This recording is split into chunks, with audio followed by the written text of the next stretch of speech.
উপহার যাবে তিনি নিবৃত্তি নেবেন। আর আমরা এগুলোকে মাঠে সাজিয়েছি কেন?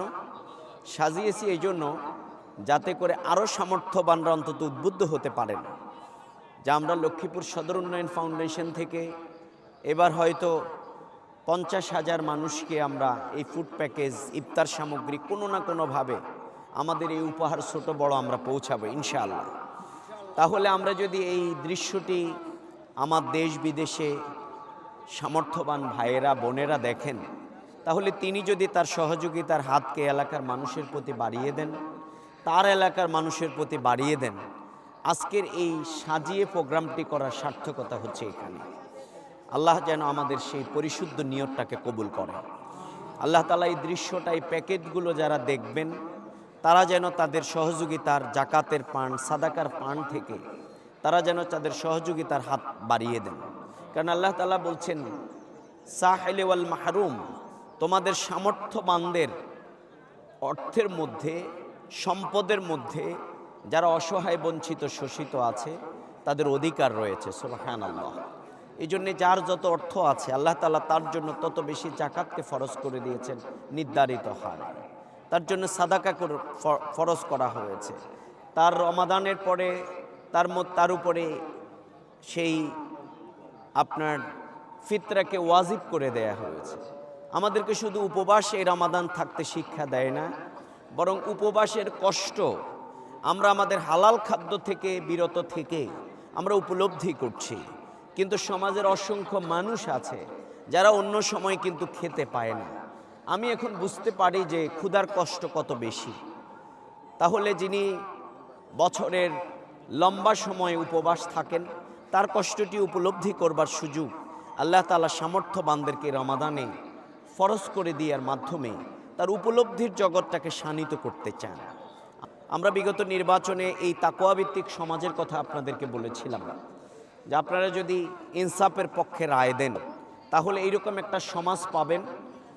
ওই খোলাফায়ে রাশেদার লোকেরা, সেই যেরকম খোলাফায়ে রাশেদিনরা যেরকম একান্ত নিবৃত্তে তার সমাজের মানুষগুলোকে তার অধিকার পৌঁছাই দিতেন, আমরা সেই অনুসরণে আপনাদেরকে সে তাকওয়াভিত্তিক সমাজের কথা বলেছিলাম। আলহামদুলিল্লাহ, বাংলাদেশের মানুষ এবার আমাদের সে কথায় সাড়া দিয়েছেন। বাংলাদেশের এই লক্ষ্মীপুরের জনপদের মানুষেরা 1,23,000 মানুষ আমাদের এই কথার প্রতি আপনারা সমর্থন জানিয়েছেন, ভালোবাসা দেখিয়েছেন, আস্থা রেখেছেন। আপনারা জীবন বাজি রেখে আমাদেরকে সমর্থন জানিয়েছেন। আমি আবারও আপনাদেরকে কৃতজ্ঞতা জানাই। আমাদেরকে ভোট দিতে গিয়ে অনেকে নির্যাতিত হয়েছেন, মা বোনেরা লাঞ্ছিত হয়েছে।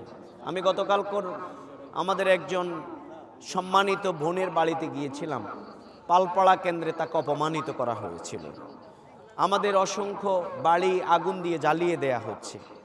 দাঁড়িপাল্লায় ভোট দেওয়ার কারণে অনেক মানুষকে লাঞ্ছিত করা হচ্ছে। আমরা এই জায়গা থেকে বেরিয়ে আসবার জন্যে সবাইকে অনুরোধ করছি। কারণ আমরা চাই মানুষ তার ভোট প্রয়োগ করবে, এটা তার অধিকার, নাকি বলে? এটা তার গণতান্ত্রিক অধিকার। এটা কোথায় দেবে তার জন্য আবার তাকে জুলুমের নির্যাতনের শিকার হতে হবে, তাহলে তো সেই পুরাতন পেশিবাদে আবার ফিরে আসবে। এই জন্যে আমরা চাই এই ভোট ইঞ্জিনিয়ারিং এবং ম্যানেজ ইলেকশনের মাধ্যমে আমাদের জনগণের প্রকৃত যেই সমর্থন, প্রকৃত যে প্রতিচ্ছবি, এটিকে কিন্তু কেড়ে নেওয়া হয়েছে। এটিকে কিন্তু প্রতিফলিত হতে দেয়া হয় নাই।